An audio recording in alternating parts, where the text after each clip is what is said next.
Okay, kama ilivyokuwa kawaida, leo nipo Mabibo Luhanga. Ya anza na kura 2025.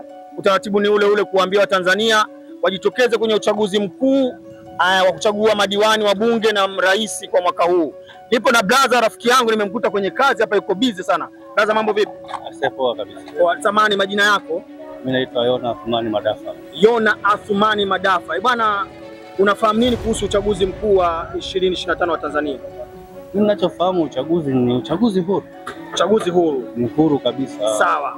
Unatambua kwamba mwaka huu tuna uchaguzi mkuu? Natambua. Unacho kitambulisho cha kupiga kura? Nacho. Unacho. Unawashauri nini wale ambao wamevipoteza vitambulisho ama wameviharibu? Unashauri nini? Waenda wakahakiki, wapate vitambulisho ili wapige kura. Safi sana. Una elimu gani kuhusu kuhakiki vitambulisho? Hebu waelezee kidogo, waelewe kuhusu kuhakiki ni nini? Uhakiki ni kwamba kile kwanza kitambulisho ni haki yako. Ndio. Sheria. Ndio.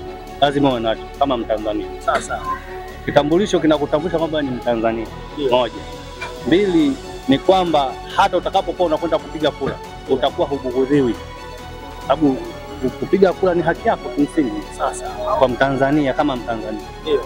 Kwa hiyo mimi nawashauri watu ambaye hana kitambulisho aende akachukua kitambulisho na awe nacho. Asante sana. Na bwana Yona, unazungumzia vipi kuhusu utaratibu wa wewe binafsi? Wewe una utaratibu wa kwenda kwenye kampeni kusikiliza sera za wagombea, ama huwa tu unaamua kama mimi mgombea wangu fulani nitaenda kupigia kura?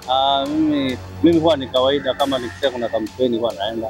Nasikiliza, sio kama navutwa na nini, nasikiliza sababu ni haki yangu kusikiliza. Sasa kwamba mgombea anataka nini, ndio anataka kuleta nini. Sasa au unapokwenda kwenye kampeni kama hizo unajifunza, lazima ujifunze kwamba huyu tumemchagua safari atatufanyia hiki, na utaangalia kwa kipindi chake jambo atafanya kweli.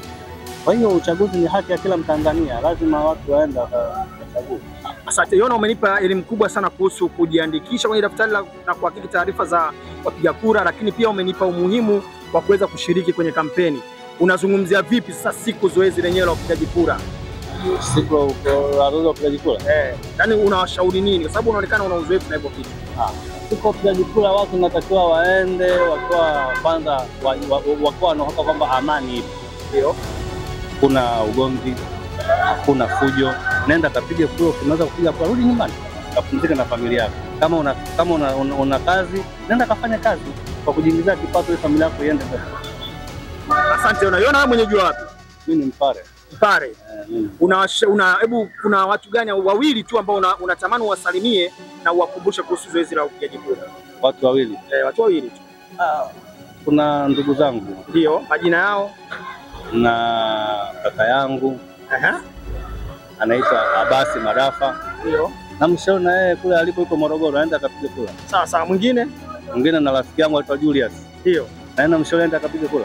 Asante sana Yona. Mimi nikutakie kazi njema na nikutakie maandalizi mema ya uchaguzi mkuu wa 2025. Nashukuru sana. Mimi nina kauli yangu mbiu, na kisema Tanzania jina unasema nchi mimi na wewe. Hebu naomba uwaambie watu kwamba Tanzania jina, nchi mimi na wewe. Tanzania jina, nchi mimi na wewe. Asante sana Yona. Nashukuru. Asante sana. Basi alikuwa ni bwana Yona huyo ambaye tuko maeneo yake na mmepokea maoni yake kama hivyo. Tunaendelea kuangalia maoni tofauti ya Watanzania kuhusu zoezi zima la uchaguzi mkuu wa 2025. Okay, nipo maeneo haya bado ya Mabibo Matokeo, na nimekutana na mwana mwingine hapa na yeye anaenda kujitambulisha kwa muda huu. Bwana, mambo vipi? Bwana, safi kabisa. Majina yako mawili tafadhali? Naitwa Amasha Miraji. Ndio. Ninatokea hapa Ruanga. Ndio. Unajishughulisha na nini Amasha? Na biashara ya kuuza mkaa. Kuuza mkaa. Amasha, una taarifa gani kuhusu uchaguzi mkuu wa 2025? Taarifa nimeipata kupiga kura, ila sisi ambao wengine ambao hawana vitambulisho. Ndio. Tunataka kura. Sasa sisi tunavipataje? Okay, sawa. Basi wapo ambao hawana vitambulisho kama kaka anavyolalamika. Kuanzia leo tarehe 17 na kuendelea hadi tarehe 27 kutakuwa na zoezi zima la kuwaandikisha wapiga kura wapya na wale ambao wamepoteza vitambulisho vyao vya kupigia kura. Kwa hiyo huo ndio taratibu. Okay, wewe umejiandaa vipi kwa uchaguzi endapo utajiandikisha? Umejipanga vipi? Mimi nitajipanga kuchagua kura mpaka nipate kitambulisho. Kujiandikisha wote hauna kitambulisho, basi inabidi uende ukajiandikisha katika daftari la kudumu la wapiga kura, upate kitambulisho chako na uweze kumchagua kiongozi ambaye anafaa. Basi sawa, haina shida sana. Asante sana. Una maoni gani kwa vijana wenzako ambao hawana vitambulisho kama wewe? Mimi nitawahamasisha twende kwa pamoja tuchukue kitambulisho kwa pamoja wote ili tuchague viongozi